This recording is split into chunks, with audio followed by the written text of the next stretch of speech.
السلام علیکم ورحمۃ اللہ وبرکاتہ۔ الحمدللہ وکفی وسلام علی عبادہ الذین اصطفی، اما بعد، اعوذ باللہ من الشیطان الرجیم، بسم اللہ الرحمن الرحیم۔ واتخذوا من مقام ابراہیم مصلی۔ قرآن مجید کے ساتھ احادیث رسول یہ بھی حجت ہے، لازمی ہے۔ اس کے بغیر قرآن مجید کی تفہیم اور اسی طرح قرآن مجید میں جو جزئیات ہیں ان کی تفصیل جو ہے نہیں حاصل ہو سکتی۔ اللہ تبارک و تعالیٰ نے قرآن مجید میں کئی ایک مقام میں قرآن مجید میں نماز کے پڑھنے کا حکم دیا ہے، اقیم الصلاۃ کا حکم دیا، نماز کو قائم کرو۔ نماز اب کیسے پڑھنی ہے، اس کا طریقہ کیا ہے، قرآن میں کہیں نہیں ہے۔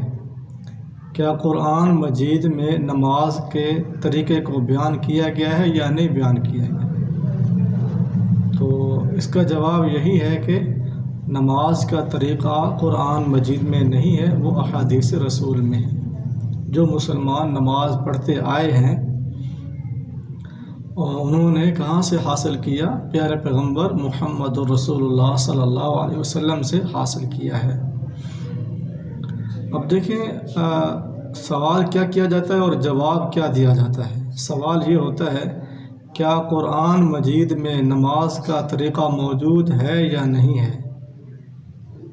تو جواب تو یہی ہے کہ قرآن مجید میں نماز کا طریقہ نہیں ہے، لیکن دینے والے جواب جو ہیں منکرین حدیث وہ یہ جواب دیتے ہیں کہ حضرت ابراہیم علیہ السلام سے نماز چلی آ رہی ہے، حضرت آدم علیہ السلام نے نماز پڑھی ہے، حضرت نوح علیہ السلام نے نماز پڑھی ہے۔ ہمارا سوال یہ نہیں تھا کہ نماز کی ابتدا کہاں سے ہوئی ہے، نماز کی تاریخ کیا ہے، یہ سوال نہیں ہے، یہ پوچھا ہی نہیں گیا ہے۔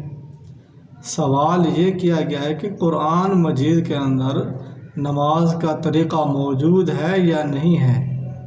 قرآن مجید میں کہیں بھی نہیں ہے۔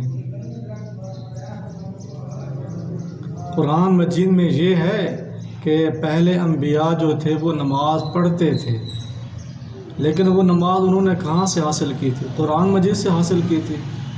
اگر قرآن مجید سے حاصل کی تھی تو آج بھی آپ کے ہاں موجود ہے قرآن مجید، تو آپ ثابت کر کے دکھائیں نماز کا طریقہ۔ تو اس سے یہ واضح ہو جاتا ہے کہ نماز کے پڑھنے کا طریقہ قرآن مجید میں نہیں ہے، بلکہ نماز کے پڑھنے کا حکم قرآن مجید میں ہے۔ حکم ہے لیکن طریقہ نہیں ہے۔ نماز کی کیا ترتیب ہے؟ سورہ فاتحہ پڑھنی ہے، اور کیا ہر رکعت میں سورہ فاتحہ پڑھنی ہے یا نہیں؟ کیا سورہ فاتحہ کے بعد کوئی اور سورت ملانی ہے یا سورہ فاتحہ اکیلی کافی ہو جائے گی؟ یہ تفصیل جو ہے قرآن مجید میں نہیں ہے، یہ احادیث رسول میں ہے۔ اور اسی طرح افسوس ہوتا ہے ایسے لوگوں پر جو قرآن کے ماننے کا دعویٰ کرتے ہیں لیکن وہ قرآن کی تحریف کرتے ہیں۔ ایک آیت پڑھتے ہیں وَاتَّخِذُوا مِن مَقَامِ إِبْرَاهِيمَ مُصَلَّى، تم مقام ابراہیم علیہ السلام کے کھڑے ہونے کی جگہ سے مصلی نماز لے لو، نعوذ باللہ من ذالک۔ یہ آیت کا ترجمہ وہ بناتے ہیں، یہ حالانکہ ترجمہ صحیح نہیں ہے۔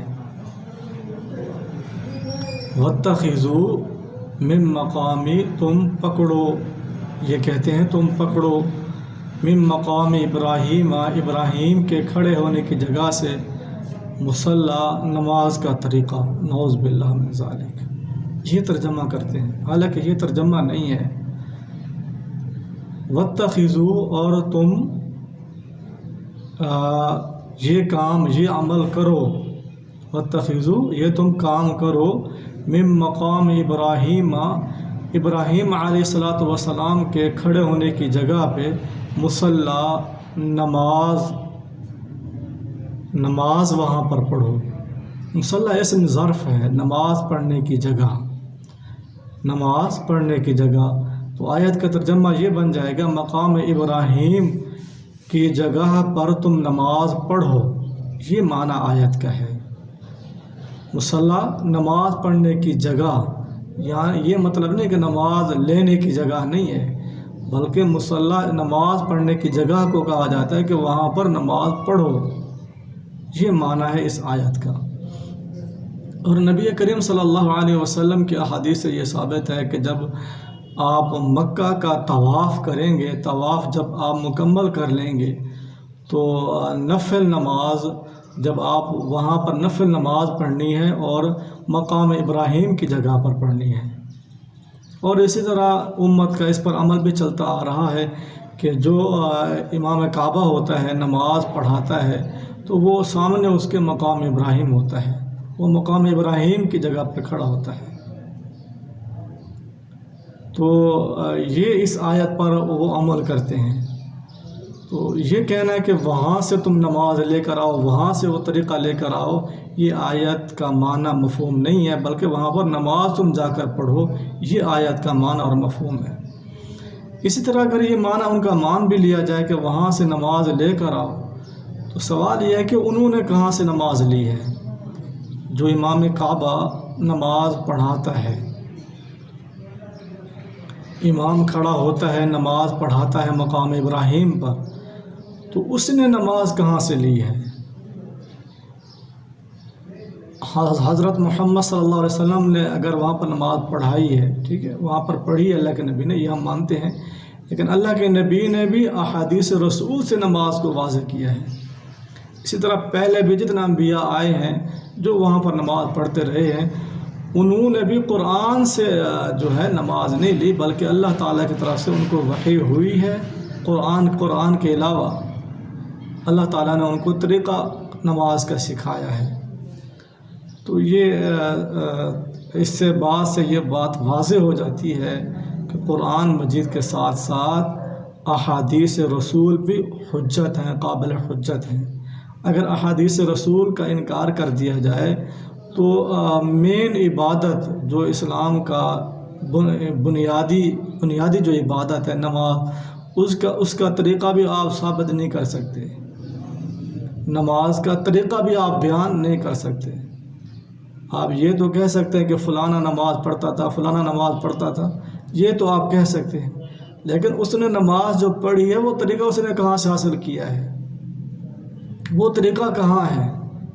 وہ صرف اور صرف احادیث رسول میں ملے گا۔ تو ہمیں چاہیے ہم قرآن مجید کے ساتھ ساتھ احادیث رسول کو بھی مانیں تاکہ ہماری آخرت بھی بہتر سے بہتر بنے۔ وما علینا الا البلاغ المبین۔